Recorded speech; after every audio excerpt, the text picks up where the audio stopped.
நீண்ட ஆயுளோடும் நல்ல சுகத்தோடும் மனம் நிறைந்த மகிழ்ச்சியோடும் எப்பொழுதும் இன்பமாயிருக்க கடவுளை பிரார்த்திக்கொண்டு தெய்வீக களஞ்சியம் சேனலுக்கு உங்களை அன்போடு வரவேற்கிறேன். ஆன்மீக அன்பர்கள் அனைவருக்கும் என் பணிவான வணக்கத்தை சொல்லிக்கொண்டு இந்த பதிவினை தொடங்கலாம் வாங்க. நம்ம சேனல் இப்போ தான் ஃபஸ்ட் டைம் பார்க்குறீங்கன்னா ப்ளீஸ் சப்ஸ்கிரைப் பண்ணிக்கோங்க. நான் போடுற பதிவுகள் உடனுக்குடன் உங்களை வந்து சேரும். அதன் மூலம் நீங்கள் கேட்டு பயன்பெறுவீர்கள். இன்றைக்கி நம்ம எதை பற்றி பார்க்க போகிறோன்றது பார்த்திங்கன்னா, மகா சிவராத்திரி என்னைக்கு வருது, அன்னைக்கு நம்ம விரதம் இருக்கிறதுனால கிடைக்கக்கூடிய பலன்கள், என்ன செய்யணும் என்ன செய்யக்கூடாது, 4 கால பூஜைகள் எத்தனை மணிக்கு ஸ்டார்ட் பண்ணணும், என்ன அபிஷேகம் செய்யணுன்றது முழுசாக தெரிஞ்சுக்கலாம். வாங்க வீடியோக்குள்ளே போகலாம். சிவம் என்ற சொல்லுக்கு மங்களம் தருபவர் என்று பொருள். சிவபெருமான் லிங்கமாக உருவெடுத்த தினமே சிவராத்திரி. சிவபெருமானுக்கு எத்தனையோ திருநாமங்கள் உள்ளன. அவற்றுள் மிக உயர்வானதாக சொல்லப்படுவது மகாதேவன். மகாதேவன் என்றால் கடவுள்கள் அனைவருக்கும் மேலான கடவுள், தலைவன் என்று பொருள். சிவாய நம என சிந்திப்பவருக்கு அபாயம் ஏற்படாது என்பார்கள். அப்படி கர்ம வினைகளில் இருந்து அனைத்து விதமான துன்பங்களில் இருந்தும் விடுபடுவதற்கு சிவனே கதி என சிவபெருமானை சரணடைவதற்கு ஏற்ற நாள் மகா சிவராத்திரி. சிவராத்திரி விரதத்தால் நமது புலன்களை வென்று மனதை அடக்கி நீண்ட ஆயுள், உடல் ஆரோக்கியம் பெறலாம். பக்தர்கள் இரவு முழுவதும் விழித்திருந்து சிவனை வழிபடுவதே இந்த நாளின் விசேஷமாகும். மகா சிவராத்திரி அன்று முறைப்படி விரதமிருந்து சிவனை வழிபட்டால் கோடி பிரம்மகத்தி தோஷம் விலகும். காசியில் வீடு பேரடைந்த பலன்கள் கிடைக்கும். வருடத்தில் எத்தனையோ ராத்திரிகள் வந்தாலும் மாசி மாதத்தில் வரும் மகா சிவராத்திரி மிகவும் சிறப்பு வாய்ந்தது. சிவராத்திரி அன்று சிவனுக்கு பிடித்த மந்திரமான ஓம் நம சிவாய மந்திரத்தை சொல்வதன் மூலம் நாம் நினைத்ததை பெறலாம் என்பது ஐதீகம். சிவராத்திரி அன்று சிவ வழிபாட்டில் ஈடுபட்டால் வாழ்வில் துன்பங்கள் நீங்கி இன்பம் பெறலாம் என்பது ஐதீகம். அன்று விரதம் இருந்தால் தெரியாமல் செய்த பாவங்களுடன் தெரிந்தே செய்த பாவங்களும் அவை நம்மை விட்டு நீங்கி போகும் என்பது நம்பிக்கை. நமது புலன்களை வென்று மனதை அடக்கி நீண்ட ஆயுள், உடல் ஆரோக்கியம் பெறலாம். பல இரவுகளில் செய்கின்ற பூஜையின் பலனை சிவராத்திரி பூஜை ஒன்று கொடுத்துவிடும். அதே போல தொடர்ந்து 12 சிவராத்திரி இரவுகளில் கிரிவலம் வந்தால் நமது கர்ம வினைகள் அனைத்தும் நீங்கும்.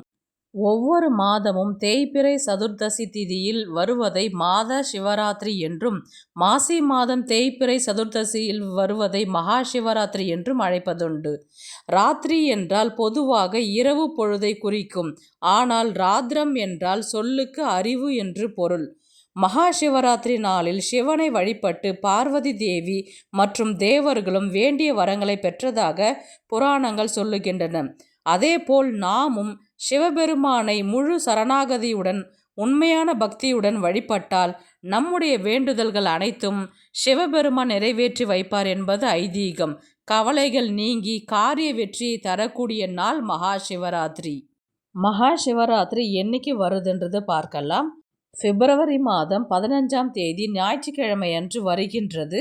சதுர்தசி திதி தொடங்கும் நாள் பார்த்தீங்கன்னா 15ஆம் தேதி பிப்ரவரி ஞாயிற்றுக்கிழமை மாலை 5:50 மணிக்கு தொடங்கி முடியும் நாள் பார்த்தீங்கன்னா 16ஆம் தேதி திங்கட்கிழமை மாலை 6:26 மணிக்கு முடிகின்றது.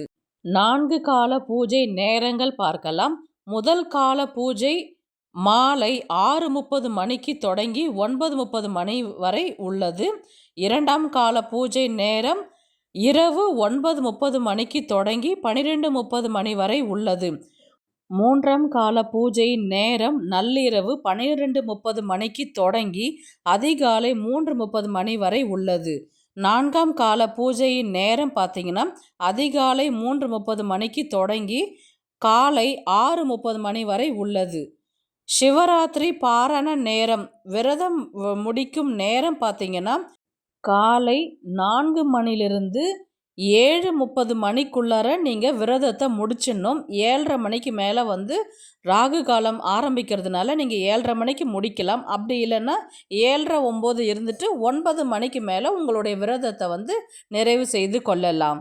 சிவராத்திரி பூஜையின் போது நீங்கள் கோவிலில் இருக்கிற மாதிரி இருந்தால் காலையில் அபிஷேகத்துக்கு பொருள் வாங்கி கொடுத்து அபிஷேகம் பார்த்த பிறகு கூட நீங்கள் விரதத்தை நிறைவு செய்து கொள்ளலாம். மகா சிவராத்திரி அன்று இரவு 4 கால பூஜைகள் நடைபெறும்.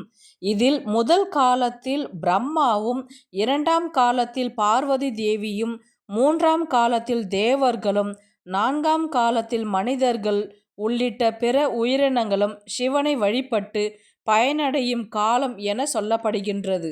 சிவராத்திரி அன்று இரவு முழுவதும் கண் விழித்து சிவ வழிபாடு செய்து, அபிஷேகம், ருத்ராபிஷேகம் செய்து, சிவ மந்திரங்களை உச்சரித்து சிவனின் அருளை வேண்டி பிரார்த்தனை செய்ய வேண்டும். ஆன்மீகத்தில் உயர்ந்த நிலையை அடைவதற்கும், துன்பங்கள் மற்றும் பாவங்களிலிருந்து விடுபட்டு மோட்சத்தை அடைவதற்கும் ஏற்ற நாளாக அமைகின்றது. வழிபடும் முறை பார்க்கலாம். அன்று அதிகாலை எழுந்து நீராடி விட்டு நெற்றியில் திருநீர் அணிந்து நமசிவாய என்ற மந்திரத்தை சொல்லி, பிறகு பூஜை அறையில் சிவன் படத்திற்கு புதிய மாலைகள் அல்லது மலர்களை சாற்றி, பின்னர் நெய் தீபம் ஏற்றி, அதன் பின்பு பிள்ளையாரை வணங்கி விரதத்தை தடைப்படாமல் இருக்க வேண்டிக்கிட்டு விரதத்தை நீங்கள் ஸ்டார்ட் பண்ணலாம். இந்த விரதம் விடியற் காலையில் தொடங்கி இரவு அடுத்த நாள் பகலும் தொடர்கிறது. இந்த விரதம் சிவபெருமானுக்கு அபிஷேகம் செய்து, ருத்ராபிஷேகம் செய்து, சிவ மந்திரங்களை உச்சரிக்க வேண்டும். பிறகு பூஜை அறையில் 2 வாழைப்பழம், வெற்றிலை பாக்கு, பிறகு ஒரு டம்ளரில் பால் அல்லது நெய்வேத்தியம் ஏதாவது வச்சுட்டு உங்கள் வேண்டுதல்கள் சொல்லி பிரார்த்தனை செய்ய வேண்டும். அன்று நாள் முழுவதும் பஞ்சாட்சரம் என சொல்லக்கூடிய ஓம் நமசிவாய என்ற மந்திரத்தை நாள் முழுவதும் உச்சரித்து கொண்டே இருக்க வேண்டும். அதோடு தேவாரம், திருவாசகம் உள்ளிட்ட சிவன் பாடல்கள் என்னவெல்லாம் தெரியுமோ அதை எல்லாமே படிக்கவும் செய்யலாம் அல்லது கேட்கவும் செய்யலாம். அன்று காலை, மதியம், இரவு என 3 வேளையும் சாப்பிடாமல் இருந்து இரவில் கண் விழிக்க வேண்டும். அப்படி நாள் முழுவதும் உணவு எடுத்து கொள்ளாமல் இருக்க முடியாது என்று சொல்பவர்கள், தங்கள் உடல்நிலை பிரச்சனை உள்ளவர்கள் என நினைப்பவர்கள் அன்று சமைத்த உணவுகளை எடுத்து கொள்ளாமல் பழங்கள், தண்ணீர், டீ, காஃபி, ஜூஸ் போன்ற எளிமையான உணவுகளை எடுத்துக்கொண்டு விரதத்தை தொடங்கலாம். அதில் ஏதும் தப்பு இல்லை. சிவராத்திரி தினத்தில் நாம் வீட்டில் பூஜை செய்வதோடு இரவில் வீட்டில் சிவலிங்கத்திற்கு 4 ஜாம பூஜை செய்து வழிபாடு செய்யலாம். அல்லது கோவிலுக்கு சென்று அங்கு சிவலிங்கத்திற்கு செய்யப்படும் அபிஷேக ஆராதனைகளில் கலந்தும் கொள்ளலாம். மகா சிவராத்திரி தினத்தில் ஒரு வில்வ இலையாவது சிவனுக்கு அர்ச்சனை செய்வது நல்லது. இதனால் முன்வினையும் இந்த பிறப்பின் வினையும் அறுக்கும் வல்லமை வாய்ந்தது. ஒரு சிலர் எந்த டைம் வரை கண் விழிப்பது, ஒரு சிலருக்கு டவுட் இருக்கும். முடிந்தவரை 1 மணி அல்லது 3 மணி வரையாவது கண் விழிப்பது சிறப்பு. சிவராத்திரி அன்று விரதமிருந்த பலன்கள் கிடைக்கும். முதல் கால பூஜை செய்யும் முறை. பிரம்மா சிவபெருமானுக்கு செய்யும் பூஜை. கடவுள் சோமஸ்கந்தர். நேரம் மாலை 6:30 மணியிலிருந்து 9:30 மணி வரை. அபிஷேகம் பால், தயிர், நெய் கொண்டு அபிஷேகம் செய்யலாம். சாற்ற வேண்டிய மலர் தாமரை. மாலை சாற்ற விரும்புபவர்கள் தாமரை மாலையை சாற்றலாம். நெய்வேத்தியம் பார்த்தீங்கன்னா பாசிப்பருப்பு பாயாசம், பொங்கல் நெய்வேத்தியமாக செய்யலாம். சர்க்கரை பொங்கல். தீபம் பார்த்தீங்கன்னா நெய் தீபம் ஏற்ற வேண்டும். ஆடை மஞ்சள் நிற பொன்னாடை அணிவிக்கலாம். பலன்கள் பிறவி கர்மாக்களிலிருந்து விடுபட்டு நற்பலன்களை அடையலாம். 2ஆம் கால பூஜை செய்யும் முறை. விஷ்ணு சிவபெருமானுக்கு செய்யும் பூஜை நேரம். கடவுள் தட்சிணாமூர்த்தி. நேரம் இரவு 9:30 மணியிலிருந்து நள்ளிரவு 12:30 மணி வரை. அபிஷேகம் பஞ்சாமிர்தத்தில் அபிஷேகம் செய்ய வேண்டும். சந்தனம் கொண்டு அபிஷேகம் செய்யலாம். மலர், மல்லிகை, துளசி கொண்டு அபிஷேகம் செய்யலாம். மாலையாகவும் சாற்றலாம். தீபம் நல்லெண்ணெய் தீபத்தில் தீபம் ஏற்ற வேண்டும். நெய்வேத்தியம் இனிப்பு பாயாசம் ஏதாவது ஒன்று செய்யலாம். ஆடை வெண்பட்டு ஆடை உடுத்தலாம். பலன்கள் தன தானிய சம்பத்துகள் சேரும். 3ஆம் காலம் பூஜை செய்யும் முறை. சக்தியின் வடிவமாக அன்னை பார்வதி செய்யும் பூஜை. கடவுள் லிங்கோத்பவர். நேரம் நள்ளிரவு 12:30 மணியிலிருந்து 3:30 மணி வரை அதிகாலை. அபிஷேகம் பச்சை கற்பூரம் மற்றும் வில்வ இலையை கொண்டு அபிஷேகம் செய்ய வேண்டும். மலர் ஜாதி மல்லி மாலை சாற்ற வேண்டும். தீபம் இலுப்ப எண்ணெய் கொண்டு தீபம் ஏற்ற வேண்டும். ஆடை சிவப்பு வஸ்திரம் அணிவிக்க வேண்டும். நெய்வேத்தியம் எள் சாதம் படைக்கலாம். பலன்கள் எந்தவித தீய சக்திகளும் நம்மை அண்டாது.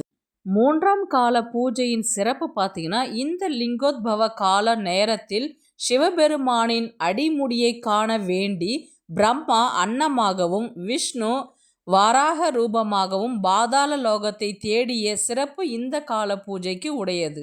இந்த 3ஆம் கால பூஜையில் உங்கள் வேண்டுதல்கள் வைத்தால் அது 100% நடக்கும்.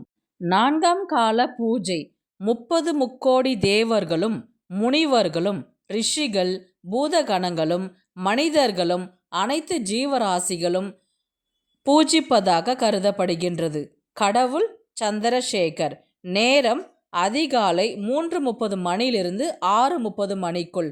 அபிஷேகம் பால் மற்றும் கரும்பு சாறு கொண்டு அபிஷேகம் செய்யலாம்.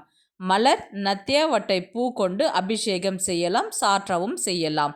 தீபம் தீப தூப ஆராதனைகள் செய்ய வேண்டும். உங்ககிட்ட நெய் இருந்தாலும் நெய் தீபம் ஏற்றலாம், இல்லைன்னா நல்லெண்ணெய் கொண்டு தீபம் ஏற்ற வேண்டும்.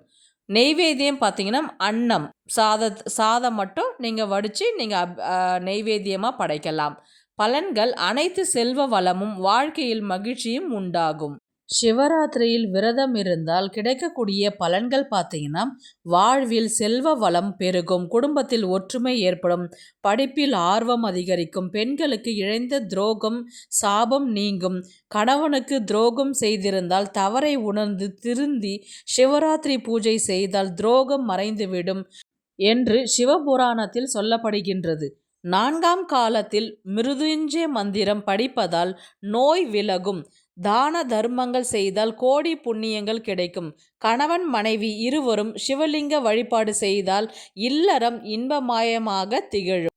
அடுத்து வரும் வீடியோக்களில் பார்த்திங்கன்னா, சிவராத்திரி அன்று என்ன செய்யணும், என்ன செய்யக்கூடாது, எந்த ராசிக்காரர்கள் எந்த அபிஷேகம் செஞ்சால் அவங்களுக்கு அதிர்ஷ்டம் கிடைக்கும், 4 கால பூஜை அந்தந்த நேரத்தில் எந்த அபிஷேகம் செய்ய முடியலனாலும் ஒரு குறிப்பிட்ட நேரத்தில் அபிஷேகம் செய்யும் பொழுது நம்ம சொல்ல வேண்டிய ஓம் நமசிவாய என்ற மந்திரத்தை சொல்லும் பொழுது அந்த முழு சிவராத்திரிக்கான பலன்கள் நமக்கு கிடைக்கும். அது எந்த நேரம் அப்படின்றத நம்ம நெக்ஸ்ட்டு வர பதிவில் பார்க்கலாம். இந்த வீடியோ உங்களுக்கு பிடிச்சிருந்தா ப்ளீஸ் லைக் பண்ணுங்கள், ஷேர் பண்ணுங்கள், சப்ஸ்கிரைப் பண்ணுங்கள். ஹைப் வந்தால் ஹைப் கொடுத்து விடுங்க. நெக்ஸ்ட் ஒரு நல்ல பதிவில் சந்திக்கலாம். உங்களிடமிருந்து விடைபெறுவது உங்கள் புனிதவதி.